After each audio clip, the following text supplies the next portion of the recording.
sécuriser l'échange des clés, il nous faudrait un problème facile à réaliser dans un sens, mais compliqué à inverser dans l'autre. Les amis, laissez-moi vous présenter l'exponentiation modulaire. C'est vraiment stylé ce qui sort de ma bouche. Exponentiation modulaire. C'est simple. Comme tout à l'heure, on prend une base. Sauf qu'ici, à la place de faire une addition, on va l'élever à une puissance, pour ensuite lui appliquer l'opération modulo. T'inquiète pas, tu vas tout comprendre. On va y aller étape par étape. Quand on élève un nombre à une puissance, ça signifie qu'on le multiplie autant de fois que le précise l'exposant. Là, par exemple, on a 5 puissance 3. Si on le décompose, ça donne 5 fois 5 fois 5. 5, c'est ta base et 3, ta puissance, que tu peux aussi appeler exposant. Avec 2 puissance 5, ça aurait fonctionné de la même manière.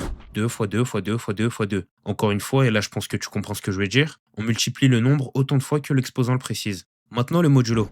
En fait, c'est simplement le reste d'une division. Comme exemple, on prendra 50 modulo 3. Après décomposition, on a ça. 50, c'est le dividende et 3 le diviseur. L'objectif maintenant, c'est de trouver combien de fois on a le chiffre 3 dans le nombre 50. On sait que 3 fois 16 font 48, alors on note le résultat en dessous du 50 et le 16 en dessous du 3. On appelle ça le quotient. Tout ce qu'il nous reste à faire, c'est soustraire 48 à 50 qui nous donne 2, soit le reste de notre division. Voilà, t'as trouvé 50 modulo 3. En combinant les deux ensemble, on obtient l'exponentiation modulaire.